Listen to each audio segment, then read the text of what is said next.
The year is 1415, and England has been embroiled in the recent Hundred Years' War started by English King Edward III in 1337 after he claimed the French throne.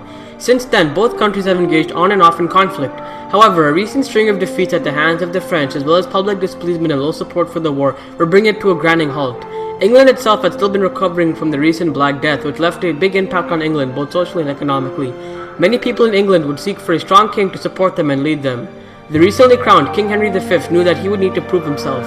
However, not all of England's problem lay inside of his castle walls, for old enemies in the north, Scotland, have resurfaced, for they would not hesitate to invade England in England's moment of weakness. And then of course, there is always France, England's arch-rival and nemesis, who continued to mock and taunt the recently coronated King Henry V and his nation from beyond the English Channel. Bold, young and ambitious, it was clear to Henry that action would need to be taken soon. Can we roll the intro, please?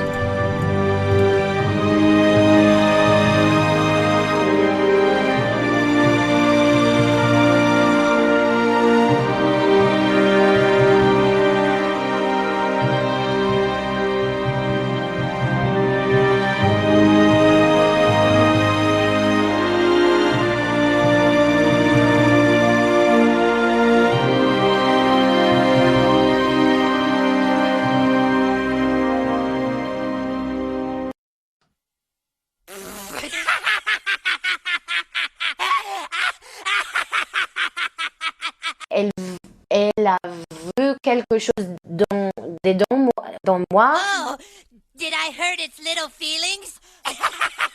You know, you think you have the power to make me insecure, but your words are actually completely powerless. If we could get like 8 of these, we could dress them all up like little beavers, right? And then put them in a pond and see if they build a dam. You see? No matter what you say, I'm still standing. Barely. No matter how you act, I can rise above it. Rise above it. Get it? Shut your... After multiple diplomatic insults from France, and driven by his own personal ambition, he declared war on France the following year.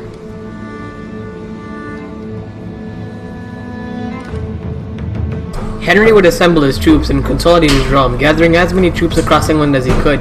He'd gather 8,000 archers, most of whom were Welsh, as well as around 2,000 men-at-arms, or knights. From there, he would set sail across the stormy English Channel to invade the French mainland. From there, he would lay siege to the castle of Harfleur.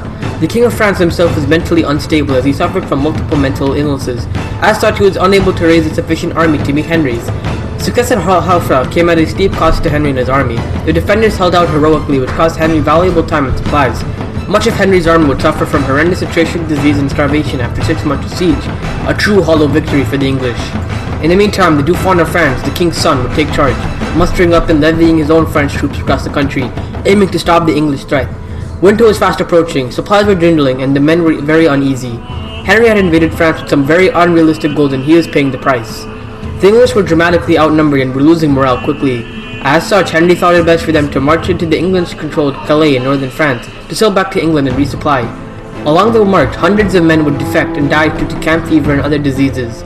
The French Dauphin now suddenly caught up to the English army and quickly caught up to the exhausted English army who had just taken camp. Henry's now terrified scouts would warn him of the massive French army ahead. Now the decision was on Henry, a moment that would test his legacy, his life, and his nation. The French had a total of 2,400 cavalry, 7,600 men-at-arms, and 5,500 archers, while the English had 0 cavalry, 1,000 men-at-arms, and 6,000 archers. Although these numbers should be taken with a grain of salt, as nobody actually knew the true numbers at Agincourt. However, we do know that the English were severely outnumbered, and what units were present at the battle on both sides. Many on both the French and English side believed that the battle was already won. There was no way the English could win, at least everyone thought. Yet to everyone's surprise, Henry would make the shocking decision to stay and fight the French as both armies would square off on the muddy field of Agincourt. The English army to the south, English territory to the north, and the French in their way. But for Henry was deteriorating as the time went by. It was clear he would have to make a move soon. Come on.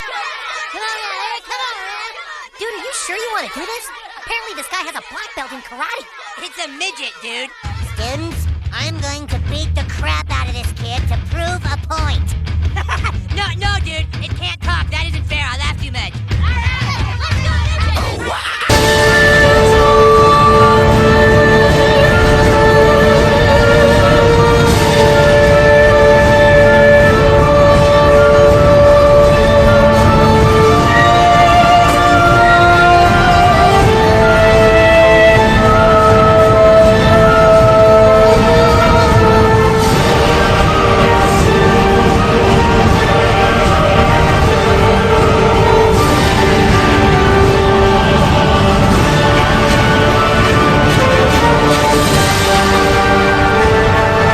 had two flanks in the forest, with one very muddy and moist center field separating the armies. The French arrayed themselves in three lines, placing their cavalry on both of their wings, their archers in the back, and their main infantry in the center.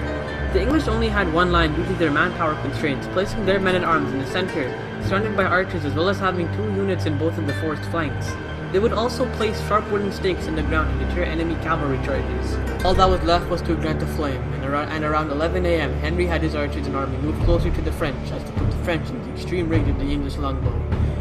The French seemingly watched this happen and let the English move up to replan their defensive positions.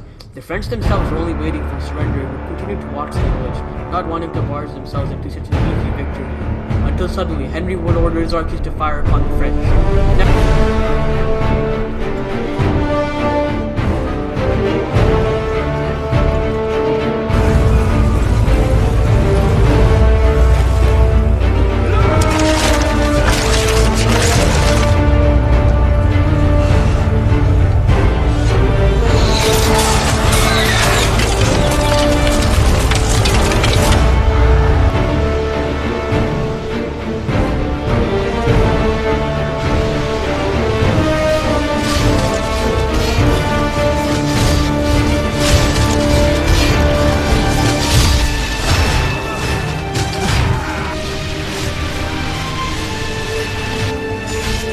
Now, the longbows were too far away from the French armor to do much damage. However, they did get pelted by a few, which shocked them.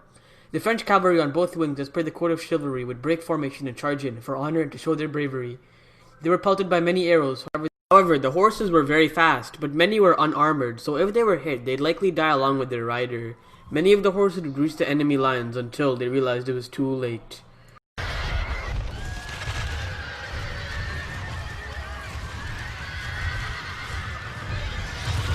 Followed next would show an utter chaos as the retreating cavalry would sporadically lose control, charging into their own infantry lines as all order broke down and massive disorganization set in. The mud on the field would only grow worse after the cavalry had broken down. The massive amount of French knights and archers would regroup and advance at a very slow snail's pace in ankle-deep mud. They'd make easy targets for the English archers who would pick them off, hitting them in their weak spots, the small slits in their visors, for air. The French numbers would work against them. It was very, very crowded, and when a knight would fall, he would likely never be able to get back up, probably trampled by all the other knights behind him. Bit by bit, however, the French would eventually reach the English line. They would still believe the battle was already won, as they would all charge the English knights in the center to capture them, and their king for high ransom money, and to encircle the English archers from there. Now remember, physics. If a man in full plate armor fell over on normal ground, he could just stand back up, not a problem. Their armor isn't really that heavy, but in mud, it's very different. Ever had your shoe stuck in the mud? The suction force between the mud and the plate is very high, which causes French knights to move extremely slowly, get tired and exhausted, and perform much poorer in the combat. Fighting would become treacherous. Fighting would be treacherous. Knights drowning in the mud, getting trampled on by other knights, and of course being easy targets for English archers would have a field day with this one. However, the sheer weight of the French line will push the English knights back.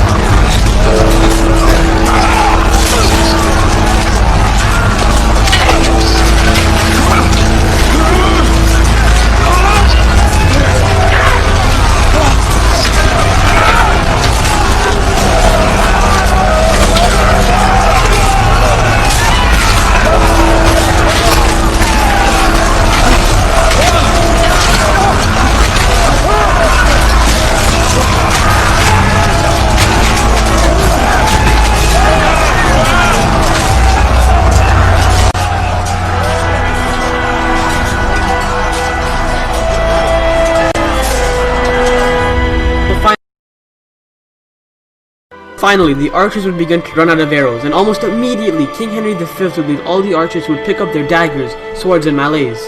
What followed would turn into an utter French meat grinder as the nimble and more agile archers would finish off tired, low-morale, exhausted French knights who were stuck in the mud. After hours of brutal fighting, the English would achieve breakthrough as French units would begin to surrender en masse. All of their commanders were killed in battle. They were leaderless and disorganized on top of all the other negative effects. The rest of the French units would retreat far beyond Agincourt. However, the English had to face the uncommitted French third line. Although the English did have hundreds of prisoners, the shocking decision would be made by Henry to kill all of the prisoners, save for the most valuable ones. After this brutal execution, the English would send a messenger to the French with along the lines of retreat or die. And with that, the French third line quietly retreated. It was over. The battle was won in a stunning English victory.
The Force will be with you.